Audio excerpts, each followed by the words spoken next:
பெரியாரை ரொம்ப கொச்சையாக ரொம்ப அடிமட்டமாக அரசியல் என்பதெல்லாம் தாண்டி சொல்ல கூசாத வார்த்தைங்க. ஒரு பெண் சொல்லுது, பரதாம் இஸ்லாமிய அடையாளத்தில் இருந்து கொண்டு அந்த பெண்மணி பேசுகிறார், உங்க பெரியாருடைய தாயார் கற்பப்பையை அறுத்து வீசியிருந்தார். எவ்வளவு ஒரு வன்மையான வார்த்தையை பாருங்க. இந்த ஈர வெங்காயம் ராமசாமி பிறந்திருக்க மாட்டார் என்று சொன்னால் கற்பப்பையை அறுத்து எறி. கற்பப்பை உனக்கு எதுக்கு?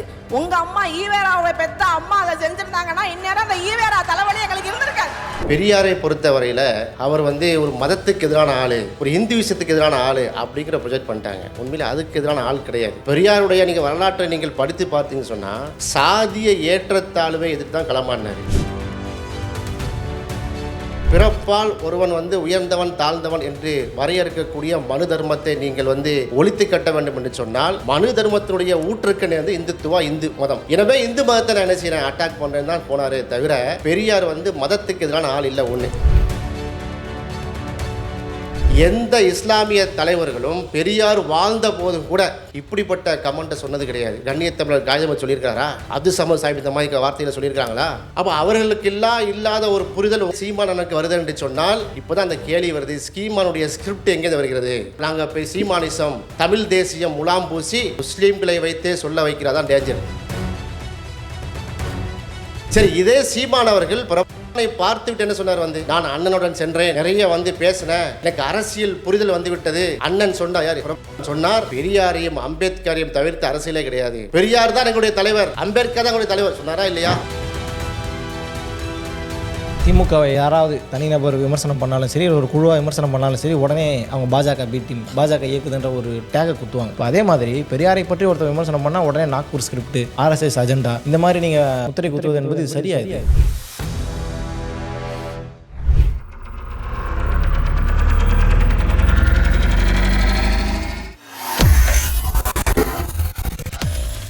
வேலை வேண்டுமா? ப்ளூ ஓஷன் இருக்கிறது. 10th 12th டிப்ளமோ டிகிரி படித்தவர்களுக்கு உணவு, தங்குமிடம், ESI, PF இன்சூரன்ஸ் உள்ளிட்ட சலுகைகளுடன் அனுபவத்திற்கேற்ற நல்ல சம்பளம் 15,000 முதல் 30,000 வரை. பெண்களுக்கு முன்னுரிமை. 2,000க்கும் மேற்பட்ட வேலை வாய்ப்புகள் உள்ளன. இப்போதே தொடர்பு கொள்ளுங்கள். Blue ocean.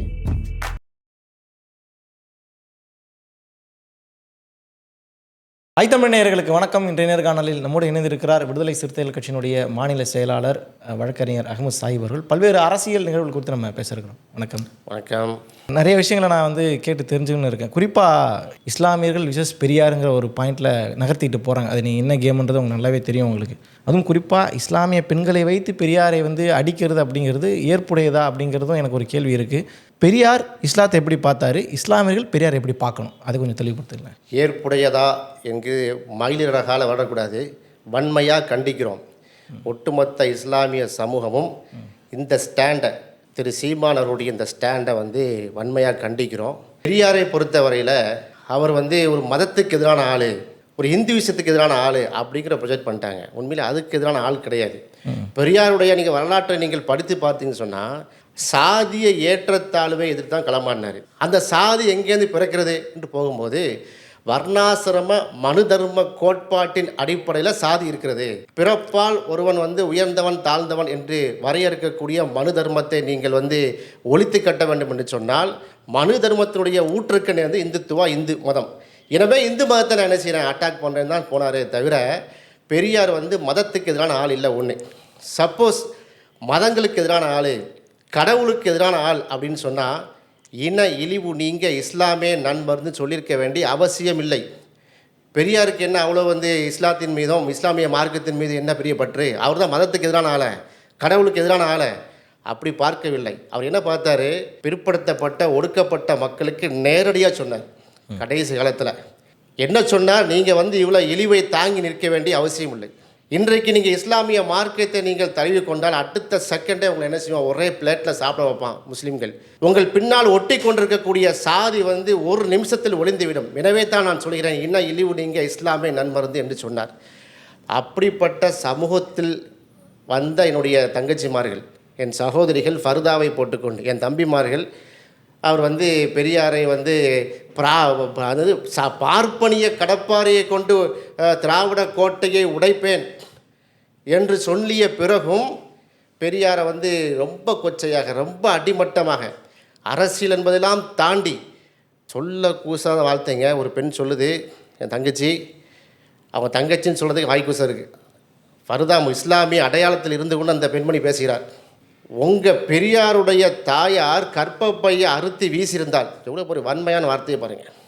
பெரியாருடைய தாயார் கற்பப்பையை அறுத்து வீசியிருந்தால் இந்த ஈர வெங்காயம் ராமசாமி பிறந்திருக்க மாட்டார் என்று சொன்னால் முஸ்லீமுடைய கருத்து கிடையாது.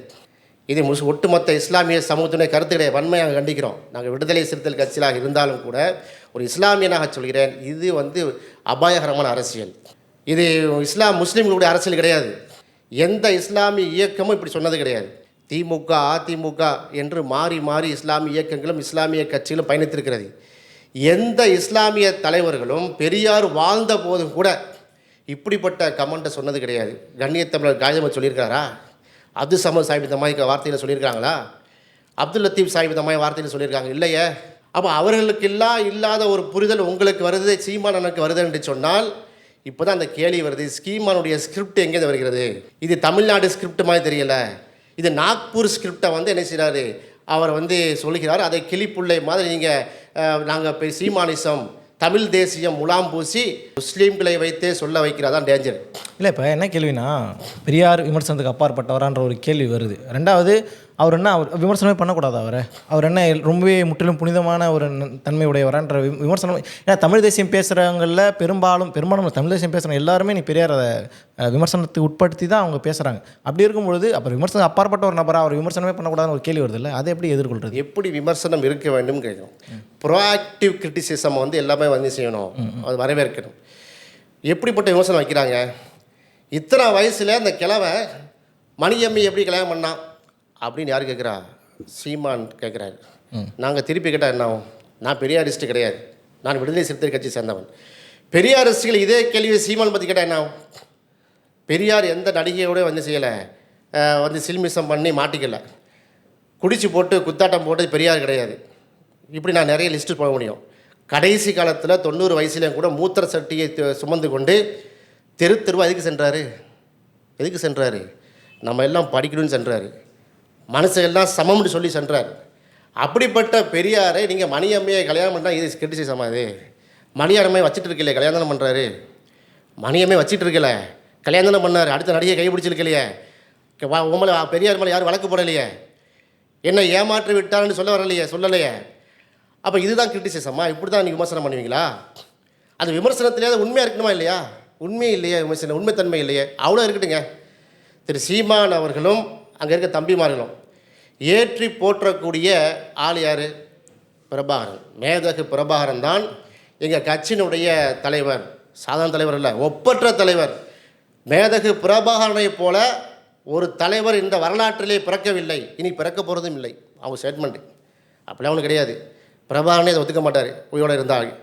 அந்த பிரபாகரன் அவர்கள் என்ன சொன்னார் பெரியாரை பற்றி? என்னைக்காவது தப்பாக இந்த மாதிரி சொல்லியிருக்காரா பெரியாரை பற்றி? இல்லையே. பெரியாரை ஏற்றுக்கொண்டவர்களா? ஒன்று. சரி, இதே சீமான் அவர்கள் பிரபாகரனை பார்த்துவிட்டு என்ன சொன்னார்? நான் அண்ணனுடன் சென்றேன், நிறைய பேசினேன், எனக்கு அரசியல் புரிதல் விட்டது.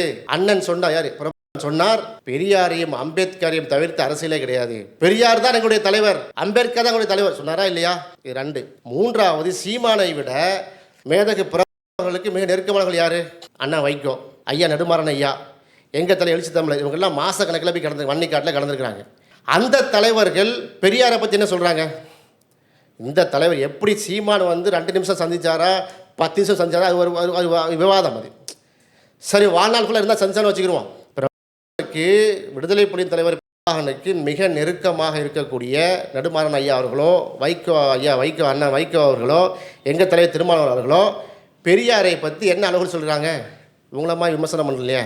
அப்போ பெரியார் என்கிற விஷயத்தை நீங்கள் அடிக்கும்போது அடுத்தது யார்? எழுச்சி, அதாவது புரட்சியாளர் அம்பேத்கர் தான். ஏன்? சமூக நீதி களத்தில் இரட்டைக்குழல் துப்பாக்கியாக செயல்பட்டவர்கள் தந்தை பெரியாரும் அண்ணல் அம்பேத்கரும். இன்றைக்கு பெரியாரை நீங்கள் அடிக்கிறீங்க, நாளைக்கு அம்பேத்கரையும் அடிப்பீங்க. இல்லை, அவங்க இந்துத்துவ அம்பேத்கர்னு புக்கெலாம் எழுதி வெளியிட்டிருக்காங்கல்ல, வரட்டுமே. அப்போ அது இப்போ எங்கே இருக்குதுன்னா இந்தியில் இருக்கிறது, இந்தியில் மொழியாக்கம் பண்ணி வச்சுருக்கிறாங்க, ஆங்கிலத்தில் இருக்கிறது. அதை தமிழில் என்ன செய்வாங்க? மெல்ல மெல்ல கொண்டு இறக்குவாங்க. அந்த வாசலை திறந்து விட்டுருக்கார். அப்பவும் நாங்கள் களத்தில் நிற்போம். இப்போ நீ கேட்ட கேள்விக்கு மீண்டு வர்றேன். ஸோ இதுதான் இஸ்லாமியுடைய புரிதல். இங்கே இருக்கக்கூடிய எந்த இஸ்லாமிய அமைப்பும் எந்த இஸ்லாமிய கட்சியும் நீங்கள் சொல்லக்கூடிய அந்த தம்பிமார்கள் தங்கைமார்கள் பேச வந்து உடன்படவில்லை. வன்மையாக நாங்கள் கண்டிக்கிறோம். அப்படிப்பட்ட ஆள் பெரியார் கிடையாது. இதுதான் பார்ப்பனிய கடப்பார் என்பது இதுதான். அந்த பார்ப்பனை கடப்பாரியை கையிலிருந்து உருவி வங்காள விரிகுடாக்களில் வீசி எறிவோம். அந்த வீசி எறியக்கூடிய அந்த படைகளில் முன்னணியில் நாங்கள் விடுதலை சிறுத்தைகள் இருப்போம். திமுகவை யாராவது தனிநபர் விமர்சனம் பண்ணாலும் சரி, ஒரு குழுவாக விமர்சனம் பண்ணாலும் சரி, உடனே அவங்க பாஜக பி டீம், பாஜக இயக்குதுன்ற ஒரு டேகை குத்துவாங்க. பொதுவாக அப்படி தான் பண்ணுறாங்கிற விமர்சனம் இருக்குது. இப்போ அதே மாதிரி பெரியாரை பற்றி ஒருத்தர் விமர்சனம் பண்ணால் உடனே நாக்பூர் ஸ்கிரிப்ட், ஆர்எஸ்எஸ் அஜெண்டா, இந்த மாதிரி நீங்கள் முத்திரை குத்துவது என்பது இது சரியா? இது இல்லை, திமுகவை யார் விமர்சனம் பண்ணக்கூடாதுன்னு சொன்னால் நாங்களே விமர்சனம் பண்ணுறோமே. நாங்கள் கூட்டணி கட்சியாக இருந்து கொண்டு விடுதலை சிறுத்தைகள் கட்சி போன்று திமுகவுக்கு நெருக்கடி கொடுத்த எந்த கட்சி இருக்குது? நெருக்கடி மீன்ஸு வீணுக்கு நெருக்கடி கொடுக்கல, போராட்ட களங்களை இன்றைக்கி நெருக்கடி கொடுத்துட்ருக்குறோம். ஒரு அறிவிக்கப்படாத எதிர்க்கட்சியாக செயல்படுகிறோன்னு சொல்லி எங்கள் கூட்டணி கட்சிகள்லாம் வந்து வியந்து பார்க்கக்கூடிய அளவுக்கு நாங்கள் செயல்பட்டு கூட மக்களுடைய கருத்தை பிரதிபலிச்சுட்டு இருக்கோம். சட்ட ஒழுங்கு சீர்கேடாக நாங்கள் ரோட்டில் நிற்கிறோமா இல்லையா? ஆம்ஸ்டாங் படுகொலையாக நாங்கள் ரோட்டில் நிற்கிறோம். அதாவது அப்போ எரிசாராய மேட்ரா கள்ளக்குறிச்சி நாங்கள் தான் நின்று களத்தில் நிற்கிறோம். ஆக திமுகவை விமர்சனம் மட்டும் இல்லை, களத்தில் நாங்கள் எதிர்த்து நிற்கிறோம். அதுக்காக கூட்டணி என்பது வேற, இது போன்ற மக்கள் போராட்டம் என்பது வேற. இல்லைப்பா, நாங்கள் வந்து பாஜக பீட்டியுமா திமுக நாங்கள் எதிர்க்கிறோமா இல்லையா?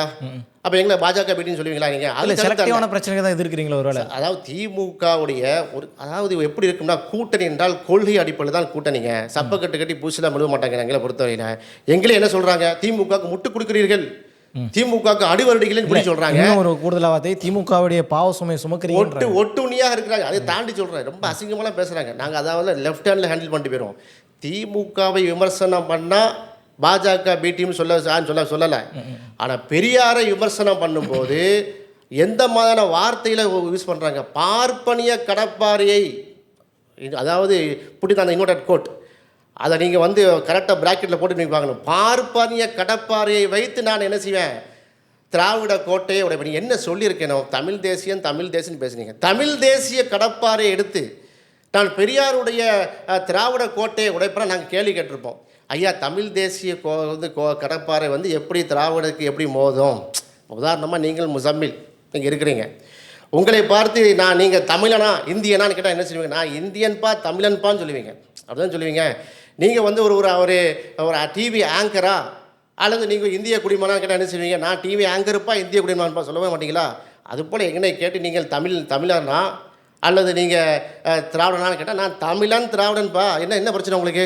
இல்லை, அங்கே முரண்படுறாங்க நாங்கள் முரண்படலையே. இப்போ நாங்கள் முரண்படலையே. அவங்கள்ட்ட நாங்கள் இன்டர்வியூ 2-3 இன்டர்வியூ நான் கேட்டேன். அதில் அவர் என்ன சொல்கிறாங்க அப்படின்னா, பார்ப்பன கடப்பார் நாங்கள் ஏன் சொன்னோம் அப்படின்னா, இந்த மாதிரி பார்ப்பனர்களை வைத்து தான் அன்றைக்கி திராவிடர்களை வளர்க்கணுன்றதுக்காக தமிழர்களை வஞ்சிச்சாங்க அவங்க. அதனால தான் அதே கடப்பாரை தூக்கிட்டு நீங்கள் சீமானனை பேசுகிறாருங்க. அந்த பாயிண்ட் ஆஃப் வியூ அவங்க கொண்டு வராங்க. யார் கொண்டு வரா? நாம் தமிழ் கட்சியை சேர்ந்தவங்க. சீமான் என்ன சொல்கிறார்? அதுக்கு பார்ப்பனை கடப்பாரை இதெல்லாம் உடைச்சிருக்கிறது, பார்ப்பனிய கடப்பாறை இதெல்லாம் உடைச்சிருக்கிறது சொல்லவா? பட்டியல் போடட்டா? இங்கே வந்து இந்து மதத்துக்கு முன்னாடி இருந்த மதம் பௌத்தம். பௌத்தத்தை உடைச்சது யார்? பார்ப்பனியமா இல்லையா? பார்ப்பனியம் தான் பௌத்தத்தை உடைத்திருக்கிறது. அதை மட்டும் உடைச்சிருக்கு, இந்து மதத்தை உடைச்சிருக்கு. நான் ஒரு இஸ்லாமியனாக நான் இதை பேசினால் வேற மாதிரி திசை திருப்பப்படும். நீங்கள் கேட்ட கேள்விக்காக நான் பதில் சொல்கிறேன். இந்த பார்ப்பனியம் தான் மனிதன் வந்து நாங்கள் பிரம்மன், நாங்கள் வந்து தலையிலேருந்து பிறந்தவங்க போட்டது பார்ப்பனியம். நீ சூத்திர, நீ வைசிய, நீ சத்திரியன், எனக்கு கீழே. அதை தாண்டி கடவுளே பார்ப்பனியுடைய மந்திரத்துக்கு கட்டுப்பட்டவர்கள், கடவுளுக்கு மேலே போயிட்டான். அப்போ அதுதான் பார்ப்பனியமே தவிர, அதை உடைப்பதற்காகத்தான் பெரியார் போன்றவர்கள் அம்பேத்கர் போன்றவர்கள்லாம் களமானார்கள் தவிர, பார்ப்பனியம் என்று சமூகநீதி கோட்பாடா? பார்ப்பனிசம் சமூகநீதி கோட்பாடாங்க இன்றைக்கு வரைக்கும் ஏற்றுக்கொள்ளலையேங்க. அப்படின்னா ஒரே தட்டில் சாப்பிடுவோம் வாங்க. நீங்கள் என்ன சொல்லணும்? பார்ப்பனியம் என்று சொன்னால் நாங்கள் இந்த அடிப்படையில் சொல்லலைன்னா பார்ப்பனியம்னா என்ன? அது விவாதிப்போம். பார்ப்பன்னா என்னது? பிராமின்னா என்னது? எங்கே வந்துச்சு? பிரம்மா, அது தலையிலேருந்து படைக்கப்பட்டவங்க. அப்போ வர்ணாசிரம கோட்பாடு எங்களுக்கு உடன்பாடு இல்லைன்னு சொல்லட்டும். மனு தர்மத்தை நாங்கள் எதிர்க்கிறோம் சொல்லிட்டு சொல்லட்டும் இதை. அப்போ பார்ப்பனியண்டா என்னென்னு தெரியவில்லை, மனு தர்மம்ண்டா என்னென்னு தெரியலை, திராவிடம்ண்டா என்னன்னு தெரியலை. ஆனால் இவர் கடப்பாறை தூக்கிட்டு வந்து என்ன செய்வார்? உடைக்க வருவார். பெரியார் வந்து அவர் என்றைக்குமே எந்த இடத்துலையுமே நீங்கள் சொல்லக்கூடிய இந்த பார்ப்பனை சிந்தனையோ சித்தாந்தத்தை எங்கே தெளிவுபடுத்தியிருக்கிறாரு, அதை செயல்படுத்துறாரு? எங்கேயுமே பண்ணல. அவர் அதுக்கு எதிராக தான் பல இடங்களில் பேசுகிறாரு. எங்கே எதிராக பேசுகிறாரு? அதாவது பெரியாரை என்ன செய்கிறாரு? தாழ்த்தி பேசுகிறாரு. எந்த அளவுக்கு மட்டப்படுத்தணுமோ பேசிவிட்டு, ராமதாஸ் ஐயா தான் எங்களுக்கு பெரியார், திருமாவளவன் தான் எங்களுக்கு பெரிய என்னது, திருமாவளவன் தான் எங்களுக்கு பெரியான்னு சொல்கிறாரா இல்லையா? அவர் எந்த இடத்துல வச்சு பார்க்குறாருன்னு பாருங்க. இப்போ எந்த வச்சு பார்க்குறாரு? பெரிய இடத்துல வச்சு அவர் பார்க்குறாரு. அப்படியா? பெரியார் இடத்துல வச்சு பார்க்குறாரு. சொல்கிறேன், பெரியாரை நீங்கள் அடித்து போட்டு காலு கீழே போட்டு மிதித்து போட்டு அவரை இழிவுபடுத்தி போட்டு எங்களுக்கு திருமாவளவன் தான் பெரியாருன்னா அவன் பெரியாரும் திருமாவளவன் ஒன்றுங்கிறாரு. இது நீங்கள் கற்பிக்கிறாங்க இல்லைங்க, அதனங்க அர்த்தம். நான் உங்களை போய் அடின்னு அடித்து செருப்பை கழட்டி அடிச்சிடுறேன். நான் வந்து தம்பியும் முசம்மிலும் ஒன்று தான் சொன்னால் உங்களை அடிச்சுட்டு அடுத்து அவருக்கு அடிப்பேன்னு அர்த்தம். அதான அர்த்தம். பெரியாரை நீங்கள் மட்டப்படுத்தி பேசிவிட்டு எங்களுக்கு வந்து திருமாவளவன் தான் பெரியாருன்னா அடுத்த திருமாவளவனுக்கு திட்ட போறீங்களா? ராமதாஸ் வஞ்சிக்க போறீங்களா? இல்லை, திரும்ப என்ன சொல்கிறாருன்னா விஜயும் சீமானும் ஆர்எஸ்எஸ் குழந்தைன்றாரு. ஆனால் சீமான் என்ன சொல்கிறாரு, நான் உங்களை பெரியாருன்னு சொல்லும்போது அவருடைய பெருந்தன்மை நீங்கள் பார்க்க மாட்டீங்க. அதில் கூட ஒரு 2 அர்த்தம் இருக்குமா 3 அர்த்தம் இருக்குமா தான் பார்க்குறீங்க. இப்போ பிரச்சனை யார்கிட்ட இருக்கப்போ ஒன்று புரிஞ்சுக்கங்க. நாங்கள் வந்து சீமானுடைய எல்லா கிட்டத்தட்ட 3 வருஷம் பேட்டி நீங்கள் பாருங்கள். இதே ஐத்தமிழ் சேனலில் பல இன்டர்வியூ நான் கொடுத்துருக்கிறேன். திரு சீமான் அவர்களை பற்றி கேட்ட கேள்விக்கெல்லாம் என் கட்சி நிலைப்பாடு என்ன தெரியுமா? ஒட்டு மொத்தமாக நாங்கள் அதை புறக்கணிக்கவில்லை. பல விஷயங்கள்ல அவங்களுக்கு உடன்பாடும் இருக்கிறது, முரண்பாடும் இருக்கிறது. அப்படி தான் நாங்கள் பார்க்க முடியும். ஆனால் சமீபத்திய நடவடிக்கை பார்த்தீங்கன்னா உடன்பாடுகளை விட நாம் தமிழர் கட்சியின் நடவடிக்கையில் வந்து எங்களுக்கு முரண்பாடு அதிகமாகிட்டு. உதாரணமாக எடுத்துக்கிறீங்களேன், இப்போ வந்து இலங்கை இராணுவத்தால் சிங்கள இராணுவத்தால் தமிழ்நாட்டு மீனவர்கள் பாதிக்கப்பட்டுட்டே இருக்காங்க. அப்படி தானே? அதற்கு பல்வேறு கட்ட பேச்சுவார்த்தைகள் நிறைய விஷயங்கள் ஓடிக்கொண்டிருக்கிறது. தமிழ்நாடு கவர்மெண்ட்டு ஒன்றிய அரசை வந்து பண்ணும், இங்கே இருக்கக்கூடிய எல்லா அரசியல் கட்சி தலைவர்கள் வந்து வன்மையாக கண்டிப்பாங்க. ஆனால் திரு சீமான் எப்படிப்பட்ட ஸ்டாண்ட் எடுத்தார்? அதில் நான் வந்து AK-47 T-56 இயந்திர துப்பாக்கியை கையில் கொடுப்பேன். யார் கையில்? தமிழ்நாடு மீனவர் கையில். நெய்தல் படை அமைப்பேன். அந்த நெய்தல் படையில் அமைச்சு துப்பாக்கியை கொடுத்து இலங்கை இராணுவத்தை சுட்டு கொள்வேன். புடியுமாட்டா ஹான்னு சிரிப்பார். உடனே கீழே வந்து விசில் பறக்கும், கை தட்டுவாங்க. எங்களுக்கு உடன்பாடு இல்லை. இது முட்டாள்தனமாக தெரிஞ்சு சரி ஏதோ ஒரு அவருடைய ரசிகர்களை அவருடைய தொண்டர்களை குஷிப்படுத்துவதற்காக சொல்கிறாருன்னு கடந்து சென்றோம். அடுத்த படித்தரம், நான் வந்து பிரபாகரனோடு சென்றேன். அவர் எப்படிப்பட்ட தலைவர் தெரியுமா? இப்படிப்பட்ட தலைவர் உலகத்திலே கிடையாது என்று போற்றி பொழுது விட்டு எனக்கு பக்கத்தில் நின்று இட்லி சுட்டு தந்தார். இட்லிக்குள்ளே ஆமக்கறி இருந்துச்சு, அந்த கறி இருந்துச்சு. போதுமாடா தம்பின்னு கேட்டார். ஒரு பக்கம் பார்த்தீங்கன்னா பிரபாகரன் உலக ஒப்பற்ற தலைவன். அடுத்த செகண்டே பார்த்தினா முனியாண்டி விலாஸ் ஹோட்டலுடைய சர்வண்டமாய் பேசினார். சரி ஏதோ விளையாட்டு இருக்காருன்னு விட்டோம். இதை கடல் செஞ்சுட்டே இருந்தோம். சில விஷயங்கள் பெருசாகவும் சொன்னார். மலைகளை பற்றி பேசினார், கடலை பற்றி பேசினார், நீரை பற்றி பேசினார். அழகான கருத்துன்னு சொல்லி கொண்டு இருந்தோம். ஆனால் என்றைக்கு பார்ப்பனிய கடப்பாறையை தூக்கி RSS உடைய மேடல் என்று பேசினாரோ பூனை கிட்டி வெளியே வந்துட்டு RSS ப்ராடக்ட்னு சொல்கிறோம். நாங்கள் கையில் மனிதன் போட்டு சொல்லலையே, அவர் RSS உடைய மேடல் என்று பேசுகிறார். பார்ப்பனிய கடப்பாறை எடுத்து வந்து நீங்கள் உடைப்பாங்க. நாங்கள் பாரதியாருக்கு இவ்வளோ புகழ்றீங்களே, பாரதியார் எங்களுக்கு வந்து எதிரி ஒன்று கிடையாது. அச்சமில்லை அச்சமில்லை அச்சம் என்பதிலேயே உச்சி மீது வானிலிருந்து விழுகின்ற போயிடும் அச்சமில்லை அச்சம் படித்தார். ஒத்துக்கிறோம், பாராட்டுறோம். பாரதிதாசனை கொஞ்சம் சொல்லுங்களேன் பார்ப்போம். சரி, இவர் சொல்கிறாருல்ல, அந்த லிஸ்ட்டு போட்டிருக்காருல்ல, அந்த லிஸ்ட்டில் வந்து நிறைய தலைவர்களை வந்து மென்ஷன் பண்ணியிருக்காரு. அந்த தலைவர்கள்லாம் பெரியாரை வந்து ஏற்றி போட்டினார்களா, பெரியாருக்கு எதிர்கருத்தை சொன்னாங்களா? கடந்த கால தலைவர்கள் லிஸ்ட்டு போட்டிருக்காருலங்க, ஒரு ஆள் கூட பெரியாரை என்ன செய்யல. பெரியார் காலத்தில் வாழ்ந்தவர்கள், சமகாலத்தில் வாழ்ந்தவர்கள், அப்படிப்பட்டவர்கள் ஒருத்தர் கூட பெரியார்கள் இவரே சொன்ன மாதிரி, இந்த தம்பிமார்கள் சீமானுடைய தம்பிமார்கள் சொன்ன மாதிரி, சீமானுடைய தங்கைமார்கள் சொன்ன மாதிரி விமர்சனம் பண்ணலையே. விமர்சனம் பண்ணலைங்க. இன்னும் சொல்ல போனால் இப்போ யார் அந்த பார்ப்பர்கள் கூட இப்படி விமர்சனம் பண்ணலை. உங்கள் அம்மா வந்து கெற்ப பையன் வந்து கருப்பறையை வெட்டி வீழ்த்தி விட்டால் ஈர வெங்காயம் ராமசாமி பிறந்திருக்க மாட்டான்னா இதை பொறுத்துட்டு இருக்க சொல்கிறீங்களா? தமிழ் சமூகத்துக்காக, தமிழ் தேசியத்துக்காக போராடின பல தலைவர்கள் இருக்கிறாங்க. ரெட்டைமலை சீனிவாசன் அவரோட போராட்டம் எல்லாம் நம்ம தொடர்ச்சியாக பேசிட்டு தான் இருக்கிறோம். அப்படி இருக்கும்போது பெரியார் மட்டும்தான் எல்லாம், ஆல் கிரெடிட்ஸ் கோஸ் டு பெரியாருங்கிறது தான் அவர் ஏற்றுக்க மறுக்கிறாங்க. அப்படி பேசுறது நீ எல்லாருமே பேச வேண்டியதுதானே. அது என்ன பெரியார் மட்டும்தானா அப்படிங்கிற ஒரு கேள்வி வராருல. அது பொதுவாக பார்க்கும்போது நியாயமாக தானே கேட்குறான்ற மாதிரி தான் துணியை. பெரியாரை பற்றி கேட்டதால் பெரியார் கேட்குறோம். இந்த மண், தமிழ்நாட்டு மண்ணை பொறுத்தவரையில் இது தந்தை பெரியார் மண், கண்ணிய தமிழர் காகித மில்லத் களமாடிய மண், கர்ம வீரர் ஐயா காமராஜருடைய மண், முத்துராமலிங்க தேவை ஐயாவுடைய மண், இது வந்து இமானுவேல் சேகரனுடைய மண், புரட்சியாளர் அம்பேத்கருடைய பேரக்குழந்தை மண். இப்படி தான் சொல்கிறோம். பெரியாருக்கு வந்து பட்டா போட்டு நீங்கள் கொடுக்கல. பெரியாரை நீங்கள் அட்டாக் பண்ணுறீங்க, நான் பதில் சொல்லிட்டு இருக்கிறோம். அடுத்து நீங்கள் என்ன கேட்குறோம்னா, பெரியாருக்கு அடுத்து யார் அட்டாக் பண்ண போறீங்க? அம்பேத்கர் தானே சொல்லுங்கிறேன். சீமான் அட்டாக் பண்ண போகிறார். ஆமாம், பண்ணுவார் சார், எழுதி வச்சுக்கொள்ளுங்க. இந்த வீடியோ பதிவை தெளிவாக நீங்கள் வந்து ரெக்கார்ட் பண்ணி வைத்துக்கொள்ளுங்கள். ஏன்னா ஸ்கிரிப்ட் அங்கே தான் வந்துட்டுருக்கு. பெரியாரை அடித்து வீழ்த்திட்டு அடுத்து யார்? அம்பேத்கர். அம்பேத்கர் நிறைய விஷயம் இருக்கு, நாங்களே இன்ஸ் தர்றோம், பதிலும் சொல்லியிருக்கிறோம். அதாவது Pakistan or Indian partition of இந்தியான்னு புத்தகத்தில் எல்லாம் எழுதி வச்சுருக்கிறான். அதை டீகோட் பண்ணி சங்கிகள் வந்து கீழ்த்தரமாக எழுதியிருக்கிறான். முஸ்லீம்களை குறித்து அம்பேத்கர் இப்படிலாம் சொன்னான், தப்பாக எழுதி வச்சுருக்கான். பாகிஸ்தான் பிரிவினையை அம்பேத்கர் மட்டும் வெறுக்கலை, இஸ்லாமிய தலைவர்களே எதிர்த்தாங்க. அம்பேத்கரும் புரட்சியாளர் அம்பேத்கர் அவர்களும் பாரட்லா முகமது ஜின்னா அவர்கள் இப்படி க்ளோஸ். அவர் புகழ்ந்திருக்கார், அவர் இவரை புகழ்ந்திருக்கார். ஆனால் பார்ட்டிஷன் விஷயத்தில் நேர் எதிர்கருத்து. அம்பேத்கர் மட்டும் நேர் எதிர்கருத்து இல்லை, அங்கே இருந்த முஸ்லீம் லீக் தலைவர் காகிதம் இல்லது யார்? ஆமாம், இதுதான் செஞ்சார். அதுபோல் பார்த்தீங்கன்னா மௌலானா அபுல் கலாம் ஆசாத் காங்கிரஸ் உடைய மிகப்பெரிய தலைவர் எதிர்த்தார். யாரை? முகமது ஜின்னாவை. பழைய வரலாற்றை பேசுவோமா? அந்த சூழ்நிலை என்ன? அது ஒரு அரசியல் சூழ்நிலை.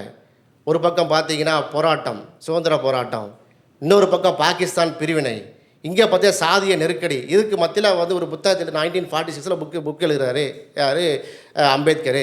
அந்த புத்தகத்தை வைத்துக்கொண்டு இப்போ என்ன செய்யாச்சு, இப்போ சங்கிகள் தமிழில் மொழிபெயர்த்துட்டு இருக்காங்க. புக்கு வெளியான 1 மணி நேரத்தில் நாங்கள் கவுண்டர் புக்கு நாங்கள் போடுவோம். எங்கள் விடுதலை சிறுத்தைகள் சார்பாக நாங்கள் போடுவோம் புக்கு விலக்கி.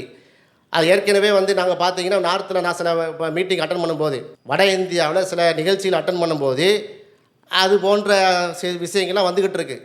அதோடைய பரிணாம வளர்ச்சி தான் அம்பேத்கர் அம்பேத்கர் அம்பேத்கர் என்று சொன்னால் உங்களுக்கு என்ன கிடைக்குது? கேட்டது யார்? உள்துறை அமைச்சர் அமித்ஷா. எங்கே கேட்டார்? நாடாளுமன்றத்தில் வைத்து.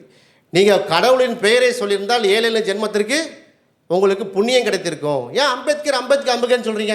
ஸ்டார்ட் பண்ணுறாங்களா அங்கேருந்து? ஸ்டார்ட் பண்ணி விட்டார்கள். விடுதலை சிறுத்தை கட்சியின் சார்பாக நாடு ஃபுல்லாக என்ன செஞ்சோம், ரயிலை மறித்தோம். என்னையா அப்படி சொல்கிறா வந்துட்டா? இது அமித்ஷா தொடங்கி வைத்திருக்கிறார். தமிழ்நாட்டில் அடுத்த நாக்பூர் ஸ்கிரிப்ட் தமிழில் டிரான்ஸ்லேட் ஆகி குருமூர்த்தி வழியாக அண்ணன் சீமானுக்கு வரும். இந்த தமிழ் தேசிய முலாம் பூசி பேச போகிறாரு. பேசினவொடனே நாங்கள் இது இப்படி கவுண்டர் கொடுப்போம். அப்பவும் எச்சரிக்கிறேன், பெரியாரை வந்து விமர்சனிக்கும் போது எப்படி ஃபர்தா போட்டு தங்கச்சி மரத்தில் இறக்குனாரோ அதே போல் அம்பேத்கரை இவர் வந்து அடிக்கும் போதும் அதே இஸ்லாமிய சமூகத்தை தான் பயன்படுத்துவார். இஸ்லாமிய சமூகமே எச்சரிக்கையாக இருங்க. சீமான் அண்ணனுக்கும் எங்களுக்கு வந்து எந்த வாய்க்கு வரப்பு சண்டையும் சொத்ததாரம் கிடையாது. ஏன்னால் அவர் வந்து இஸ்லாமியர்களையும் கிறிஸ்தவர்களும் என்ன சொன்னார்? சாத்தானின் குழந்தைன்னு சொன்னார். அவருக்கா?